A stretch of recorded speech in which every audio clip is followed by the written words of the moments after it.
Have you ever felt like you've messed up so badly that you can't go back home? Like you've gone too far, made too many mistakes, and burned every bridge behind you? If you have, then this story is for you. It's a timeless tale about a father and his two sons. The younger son, one day, goes to his father with a bold and honestly pretty disrespectful request. He says, "Dad, I want my inheritance now. Not when you're gone, but right now." Can you imagine saying that?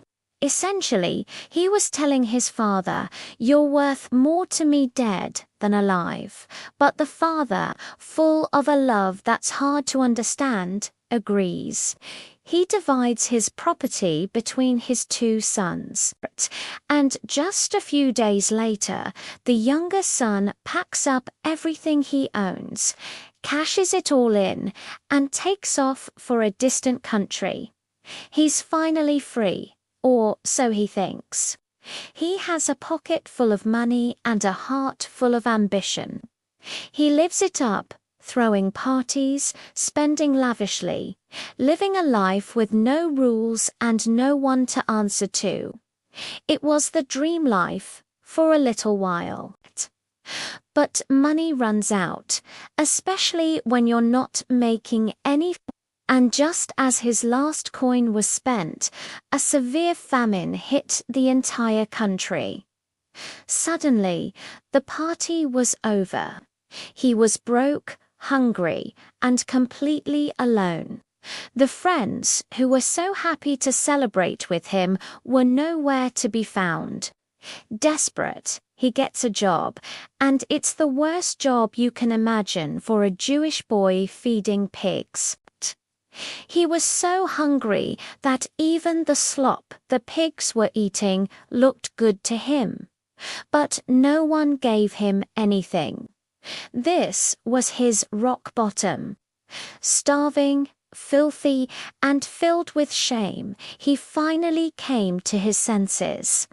He thought, back home, even my father's hired servants have more than enough food to eat, and here I am, dying of hunger. In that moment of clarity, a plan formed in his mind.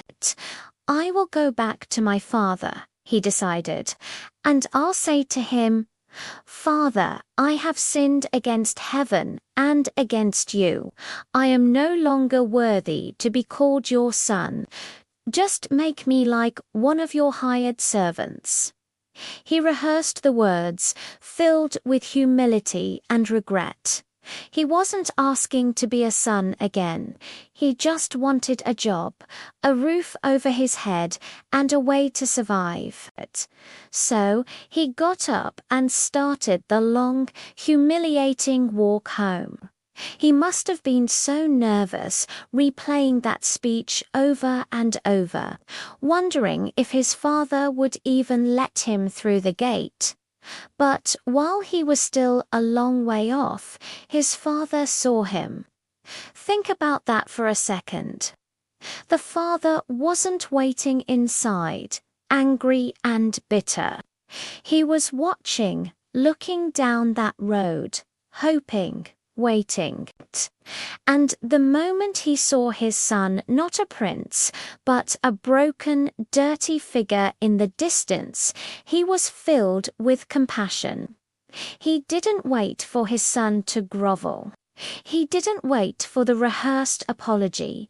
He ran. The father ran to his son, threw his arms around him, and kissed him. The son started his speech. "Father, I have sinned. I'm not worthy." But the father wasn't even listening to that part. He cut him off, shouting to his servants, "Quick! Bring the best robe and put it on him.